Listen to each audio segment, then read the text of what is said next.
BFM Business et 01 TV présentent De quoi je me mêle ? François Sorel. Le retour de quoi je me mêle, BFM Business, donc à la radio, à la télé le dimanche matin, et puis sur 01 TV, bien sûr, à la fois en replay sur la chaîne YouTube de 01 TV, sur 01net.com, et sur la chaîne aussi 01 TV sur les box, sur Freebox, sur Box SFR, Orange et FranceSat aussi, tiens, si vous êtes abonné à l'offre TNT gratuite par satellite. On va maintenant évoquer encore une fois ce CES, sans doute la dernière fois, ce CES 2021 qui a une saveur un peu particulière, puisque vous le savez, tout s'est fait en virtuel. Quid des nouveautés du côté d'une marque qu'on aime beaucoup ici, c'est Panasonic, le géant de l'électronique japonais, avec Eric Novell qui est notre invité. Bonjour Eric. Bonjour. Merci d'être là.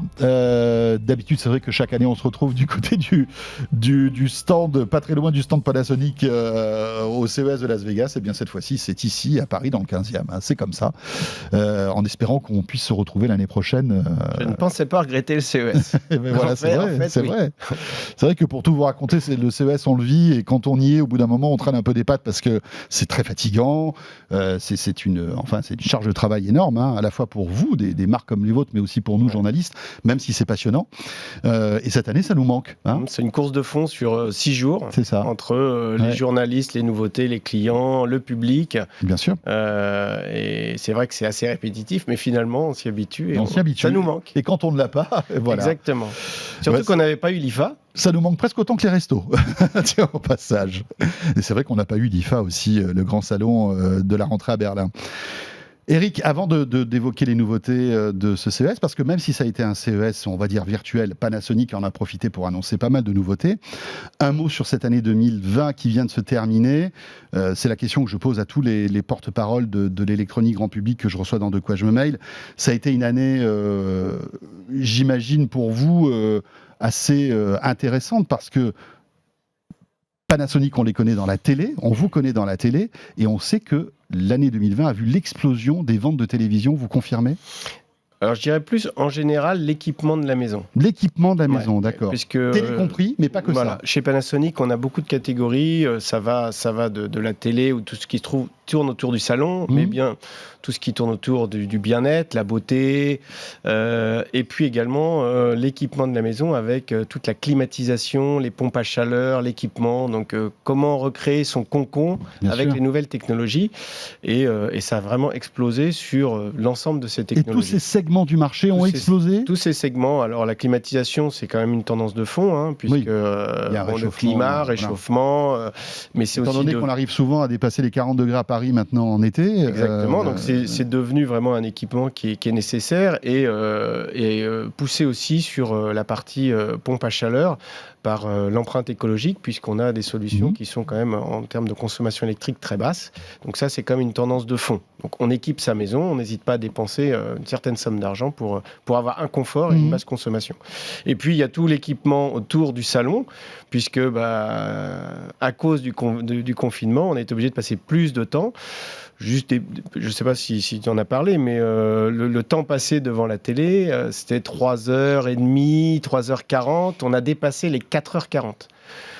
Et beaucoup sur du contenu, donc du Netflix et autres, Disney, pour avoir des contenus de qualité. Et donc, une consommation, un changement des écrans télé avec des écrans de qualité, très grands, avec vraiment des écrans premium. Donc des écrans plus grands. Ouais. C'est rigolo parce qu'il y a un an ou deux, on en parlait ensemble en se disant, le marché de la télé décline, parce que c'est vrai qu'on est dans une consommation très personnelle, les smartphones, les tablettes, chacun regarde son image de son côté.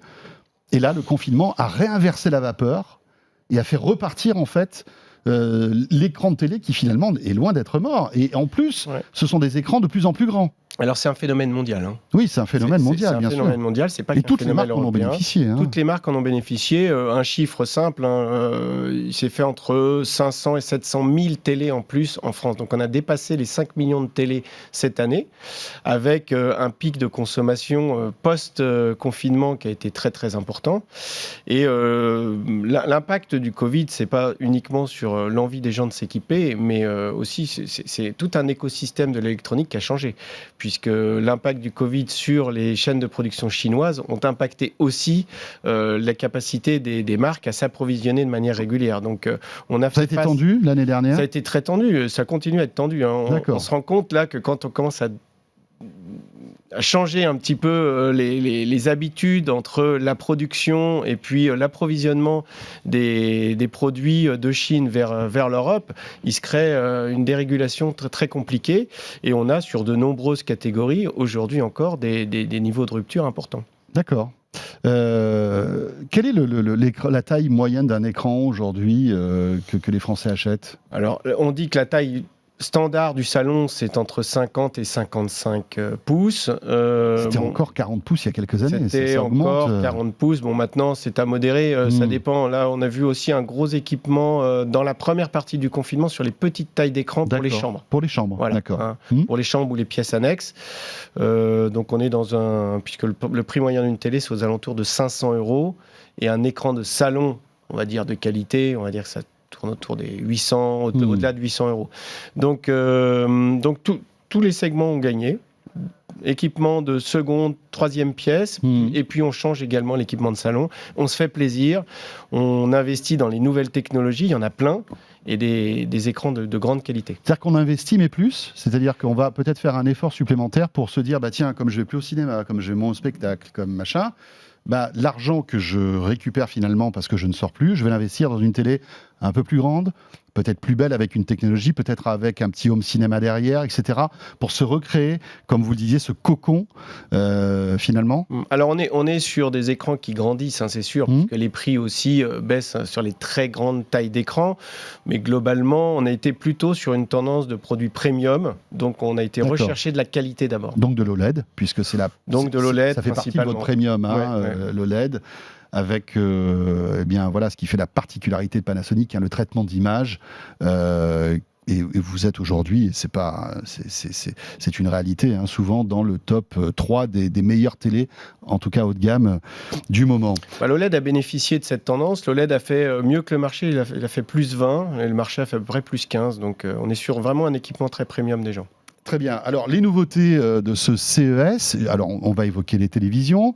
On va évoquer aussi l'appareil que vous avez sorti qui est assez innovant, en tout cas une espèce de rupture en termes de design et de fonctionnalité. Et puis aussi tout ce qui est bien-être à la maison et forcément les purificateurs d'air qui, en cette période de pandémie, ont peut-être encore plus de sens qu'avant. Mais on commence par les télés.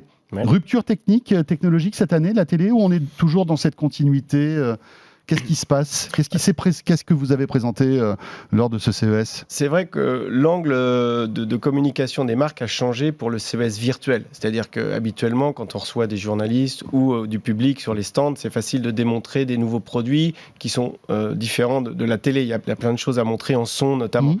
Démontrer du son avec des salons virtuels, c'est compliqué. Donc, toutes les marques ont pris un angle d'attaque qui était surtout celui de se focaliser sur la télé, qui parallèlement était lié, bien entendu, à la pandémie. Donc, avec des vraies ruptures technologiques, des progrès dans les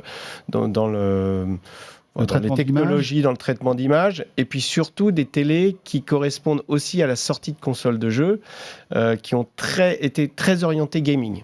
Voilà. Donc, les nouvelles consoles de jeux évoluent énormément. Avec les nouvelles Xbox et les nouvelles PlayStation, forcément. On est sur des jeux qui demandent beaucoup plus de ressources en termes de produits. Oui. Donc, avec le fameux HDMI 2.1. Avec le HDMI 2.1. Donc là, il y a plus de flux d'informations qui passent. Plus de flux demandent des processeurs et des téléviseurs qui doivent répondre de manière beaucoup plus rapide. Voilà, une montée aussi au niveau de la luminosité, de la qualité des écrans en général. Donc tout ça a fait quand même beaucoup parler, associé à du son, puisqu'on généralise aussi l'Atmos sur les écrans de télé. Donc le Dolby Atmos, hein, qui permet d'avoir un son un virtuel, peu 3D. Enveloppant. D'accord. Et puis intégré dans la télé avec les haut-parleurs de la télé, c'est ça ? Alors, ça dépend, mais en tout cas, nous, on a montré une télé qui, depuis 2 ans, intègre ce qu'on avait avant en barre de son externe. On l'a intégré derrière la télé avec, on va dire, des cheminées sonores qui vous permettent d'avoir vraiment un plug and play. Vous posez la télé et vous avez un son home cinéma dans votre salon de très haute qualité. C'est comme si j'avais une barre de son intégrée, en fait, mais qui est cachée en quelque sorte. Exactement, ça a été une barre de son qui a été intégrée à l'arrière de l'écran, ce qui est une vraie prouesse technologique, puisque le son crée des vibrations. Donc, il ne faut pas que ça abîme votre téléviseur, qui lui-même est déjà très plat. Donc, on avait 2 contraintes qu'on a réussi à challenger. D'accord. Donc, aujourd'hui, une bonne télé, c'est une belle image, c'est un bon son, c'est un beau design. D'accord, ça, il n'y a pas de problème. Et puis après, c'est tout l'écosystème de la télé connectée qui est très important, Eric Novell. Et on le voit, aujourd'hui, il y a vraiment une stratégie de la part de certains constructeurs de s'associer avec Android TV, d'autres qui, comme vous, développez votre propre service. Il y a aussi Samsung avec son propre système, etc. Où est-ce que vous en êtes, vous, en termes de télévision connectée chez Panasonic ? La Smart TV évolue de toute manière, forcément, puisqu'on a un store où vous pouvez downloader la majorité de vos accès sur notre portail. Donc tout ça prend un petit peu de temps, puisqu'il faut l'associer aussi à la capacité du processeur de gérer une excellente qualité d'image. Donc nous, on s'oriente plutôt sur vraiment avoir la télé qui propose le plus grand nombre de formats pour être évolutif dans le futur, et puis également la meilleure qualité d'image. Donc ça, c'est quelque chose qui est vraiment le point d'attaque de la marque. Ça veut dire quoi ? Ça veut dire que finalement, aujourd'hui, alors avoir une télé connectée, c'est important, mais c'est pas pour vous le plus important, parce que finalement, quand on branche une télé, on la branche sur Internet, avec vous, mais avec les autres, on a tous les services. Mais c'est vrai que vous êtes un peu à la traîne, on va dire, en termes d'OS de télévision. Alors, vous avez un système qui permet d'avoir la plupart des services, mais par exemple, il n'y a pas Disney. On voit qu'il y a une vraie latence quand des nouveaux services de SVOD sortent avant qu'ils arrivent sur les télés Panasonic. Pourquoi ne pas vous associer, par exemple, avec un Android TV ou avec un autre fournisseur ? On se rend compte aujourd'hui quand même que sur la Smart TV, les différentes possibilités d'accès sur une Google TV, sur une Apple TV vont beaucoup plus vite que l'évolution de la Smart TV que vous avez à l'intérieur de votre téléviseur. Vous pouvez envoyer tout votre contenu à partir d'une tablette, d'un téléphone sur votre télé de toute manière. Donc il y a plein de technologies qui font qu'aujourd'hui, ce n'est pas vraiment un vrai problème. Sans parler des box que l'on a en externe en France, qui en général oui, mais ça fait un boîtier supplémentaire, ça fait une prise HDMI qui est connectée, etc. Alors sur le développement des applis, vous parliez notamment de Disney, ça arrivera aussi bien sûr sur le futur, on est en train de les développer, donc ça viendra sur le store. Là on les a pas encore, mais c'est une question. Mais c'est vrai qu'il y en a d'autres qui vont arriver, on parle de Pluto TV qui devrait arriver bientôt en France, enfin voilà, et puis il y en a d'autres, il y a MyCanal, etc. Pas de précision là-dessus sur ces Non, on est en train nouveautés. De travailler sur les différentes applications. Elles arriveront sur le store, on va dire, entre 12 et 18 mois. D'accord. On enchaîne avec une autre nouveauté que vous avez présentée au CES, Eric Novell, c'est une télé transparente. Alors, vous nous avez déjà fait le coup l'année dernière ou même l'année d'avant. Vous y croyez à cette télé transparente. On ne sait pas trop à quoi ça va servir et comment ça fonctionne, mais vous avez proposé un nouveau modèle cette année ? Oui, c'est une évolution. Alors, c'est intéressant. Les salons, c'est aussi pour montrer des avancées technologiques. Et des concepts. Et des concepts. C'est pas pour montrer que des produits qui arriveront dans votre salon. C'est le charme aussi de ces salons. C'est le charme, c'est l'intérêt. Donc, il y a des technologies qui ne sont pas des réalités aussi aujourd'hui de consommateurs. Par exemple, on parle du micro-LED en ce moment, qui est vraiment une technologie très chère. Nous, on a plutôt été sur une technologie un petit peu différente, qui est une évolution de l'OLED. Donc, une télé transparente. Pourquoi ? Parce que tous les fabricants souhaitent à minimiser on va dire le côté noir de la télé, la présence de la télé dans un salon, et ça nous paraît intéressant de travailler de plus en plus sur cette télé transparente qui pourra s'intégrer en fait dans le mobilier du salon de manière assez aisée. C'est-à-dire qu'on comprenne bien, la télé éteinte, elle est transparente, quasi transparente. Oui, quasiment transparente. On le voit là. En fait, on peut régler le niveau de transparence du téléviseur. On peut avoir. C'est comme une fenêtre en fait qui. Oui, comme une baie vitrée légèrement fumée. D'accord. Vous avez trois modes de fonctionnement. Vous avez un mode de fonctionnement télé pure, donc le produit est opaque, noir. Mais aussi bon que les meilleures télés ou pas encore. On est en dessous. Non, on est encore en dessous, puisque c'est vraiment on a dépassé les prototypes, mais on n'est pas encore sur des applications grand public de salon. Là, on est passé du HD au Full HD, du Full HD on est en train de passer au 4K et on travaille sur le contraste de la télé. Vous avez un second mode qui est un mode semi-transparent. Là, on le voit à l'écran, qui en fait vous permet d'avoir plutôt une télé qui vous permettrait de mettre des images d'ambiance et puis un téléviseur qui est transparent et qui pourra avoir là, pour le coup, des fonctionnalités, notamment sur le gaming, qui sont totalement différentes. On est plus presque dans la virtual reality. Là, on le voit là, sur la dernière image. Donc, pour l'instant, c'est une application qui est plutôt B2B, mais on pense que dans le futur, ce sera aussi des téléviseurs qui pourront équiper des salons de manière s'intégrer dans des bibliothèques, voilà. Et si je veux acheter cette télé, je peux déjà ou pas ? Alors, on était sur des prototypes il y a 1 an et demi, 2 ans. Là, on est sur des téléviseurs, des écrans qui peuvent être commercialisés. Donc, c'est le cas déjà en Asie et ça arrivera, je pense, d'ici une petite année en Europe. D'accord. Donc, on peut l'intégrer dans une bibliothèque, on le voit ici. Oui, c'est ça. En fait, c'est une porte de bibliothèque. Voilà. Transparente si je le veux. Absolument. Et ça devient une télé si... Absolument. Donc là, on est sur vraiment des avancées technologiques. Ça nous permet aussi d'avancer, de pousser les entreprises à innover et puis d'imaginer la télé du futur. Oui, c'est clair. C'est clair. Il y a d'autres projets de télé du futur ou pas qui sont nés cette année ou... Non, on travaille principalement là-dessus pour l'instant. Mais c'est intéressant, on n'a pas le prix encore, j'imagine. C'est autour de 15 000 €. Donc on n'est pas sur des prix stratosphériques. Voilà, on avait besoin pour faire fonctionner ce téléviseur d'énormément d'électronique il y a déjà 1 an et demi. Donc on avait des boîtes électroniques très imposantes. Là, on est vraiment sur un produit qui est presque autonome. On a réussi à miniaturiser énormément. C'est pour ça que je vous dis que ça va très très vite. Et on peut imaginer une télé grand public commercialisée, je dirais, entre 2 et 3 ans.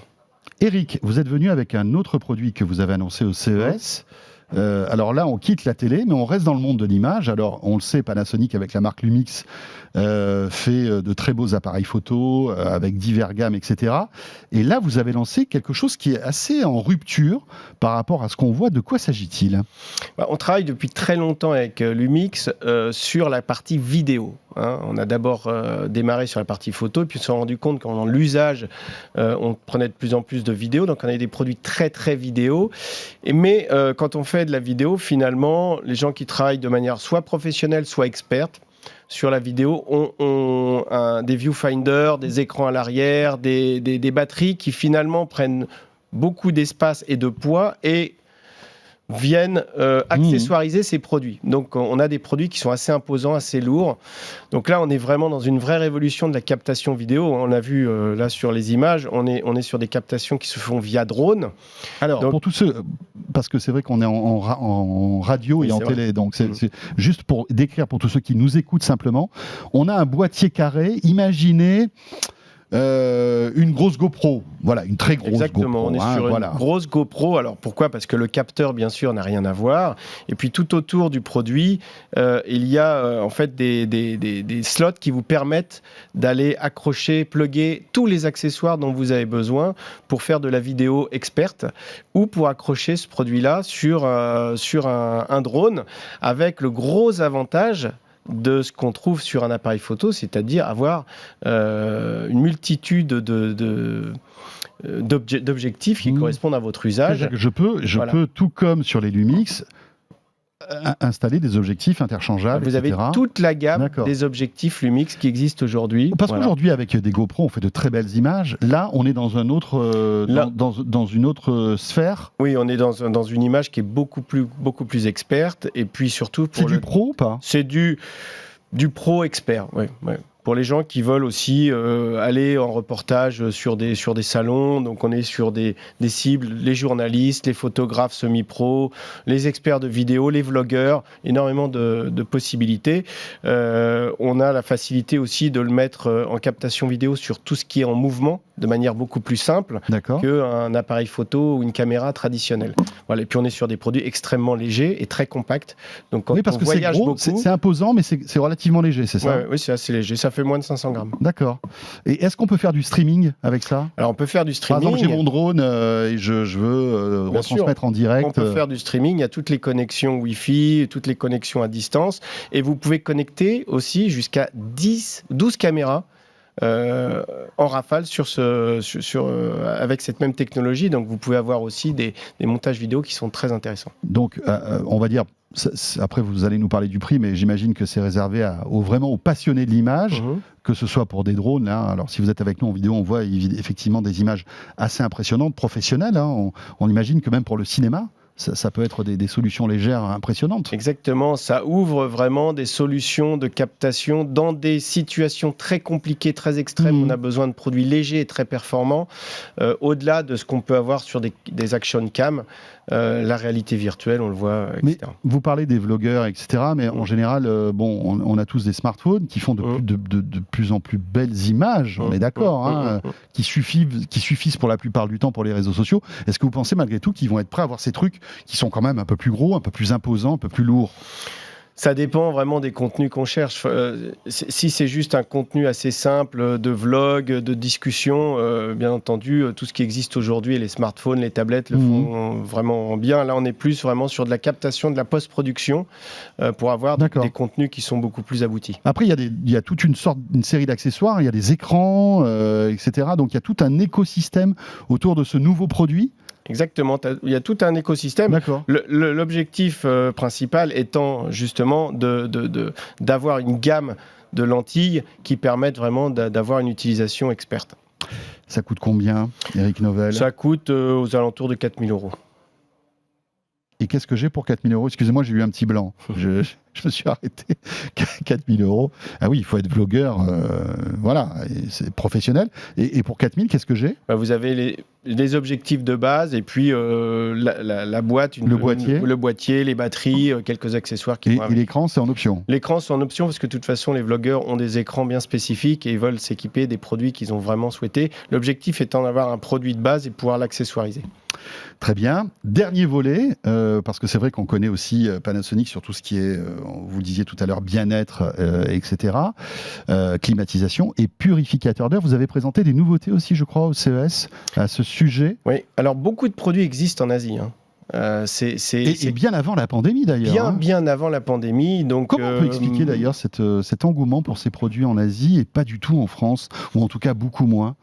C'est la pollution, parce que ce sont peut-être des pays où il y a peut-être plus de pollution? Bien entendu, il y a des villes, des mégapoles qui ont des vrais problèmes de pollution en Asie. Au Japon également, avec Tokyo, il y a énormément de densité de population. Donc ça crée des problèmes de pollution, d'allergies. Et puis les Asiatiques font depuis maintenant de longues années très attention à leur environnement, au bien-être, qui vient maintenant en Europe. Alors on ne se parle pas uniquement de la pandémie, la manière de mieux vivre dans son intérieur. On traite tout ce qui est pollen, tout ce qui est poussière, tout ce qui est odeur. Pollution extérieure aussi? Pollution bien sûr extérieure. Il y a aussi une efficacité sur des virus traditionnels que vous pouvez avoir, puisque ça purifie l'air, donc vous diminuez aussi le risque d'attraper des virus habituels. Alors, on le voit là, pour tous ceux qui sont avec nous qu'en audio, c'est imposant quand même, c'est une grosse machine quand même. Il y a plusieurs tailles. C'est pas super design quand même, ça se voit. Ça dépend de la taille de la pièce qu'on veut traiter, bien entendu. Pour des pièces, des chambres, c'est assez discret. Là, on a un exemple d'un produit qui est pour un salon d'une certaine taille, mais on a de toute façon besoin d'une certaine taille pour traiter le flux d'air et le retraiter. Bien sûr. Là, on a une double capacité, c'est-à-dire qu'on a un filtre qui va traiter et en plus, on va régler l'hygrométrie de la pièce en projetant des microparticules d'eau qui vont purifier et vous donner un bien-être dans la pièce. D'accord. Et donc, les nouveautés qui ont été annoncées lancé cette année. Il y a des ruptures technologiques finalement dans ce domaine, parce que comme vous dites que ça existe en Asie depuis de nombreuses années, est-ce que cette pandémie a changé les choses? Est-ce que par exemple on a des filtres maintenant qui permettent d'éradiquer la Covid ou pas Alors, on va pas sur cet axe-là, parce que même si on purifie l'air, c'est très difficile de dire c'est efficace contre tel et tel virus, puisque de toute façon, ça dépend du nombre de personnes qui rentrent dans une pièce. Et puis s'il y a une personne qui rentre, qui est contaminée par exemple, exactement. Effectivement. Donc il faut un certain temps pour traiter l'air, donc on n'est pas sur cet axe-là, on est plus dans vraiment recréer un bien-être à la maison. Mais par exemple dans des salles de réunion, où il y a beaucoup de trafic, beaucoup de gens qui tournent, etc. Peut-être un peu moins en ce moment avec le télétravail, mais malgré tout, il y a des réunions physiques qui se font. Ce type de produit peut avoir du sens, non? C'est bien entendu très efficace dans des lieux de travail, dans des salles d'attente. Est-ce que ça peut se plugger à des climatisations? Alors, on intègre cette purification. Jusqu'à maintenant, on était vraiment sur des climatisations qui réglaient la chaleur. Là, on est vraiment sur des machines qui vont maintenant purifier, traiter l'air, et ce sera intégré dans ces solutions de... Et ça arrive en France? Oui, ça arrive petit à petit en France sur les nouveaux modèles. Donc, il y a une miniaturisation de ces produits. Il y a aussi une amélioration de tout ce qui est filtre. D'accord. La majorité des pollens sont traités. Bien entendu, tout ce qui est intérieur avec des animaux, les cuisines ouvertes pour pouvoir traiter toute la partie d'odeur. Et pour, par exemple, purifier un appartement, ça me coûtera combien? Pour un produit très sérieux de salon, ça va entre 500 et 800 euros. Et c'est Panasonic qui fait ça. Merci beaucoup Eric pour toutes ces nouveautés. Voilà, même si ce CES était un peu light, vous en avez profité pour présenter pas mal de nouvelles choses. Merci beaucoup. Merci. Et ce De quoi je me mêle est terminé. Voilà, alors avant de purifier votre air, je vous rappelle que vous pouvez, avec le hashtag DQJMM, réagir sur Twitter au contenu de ce rendez-vous. Et on sera là, bien évidemment, la semaine prochaine. Portez-vous bien et à très vite. De quoi je me mêle sur BFM Business et 01 TV.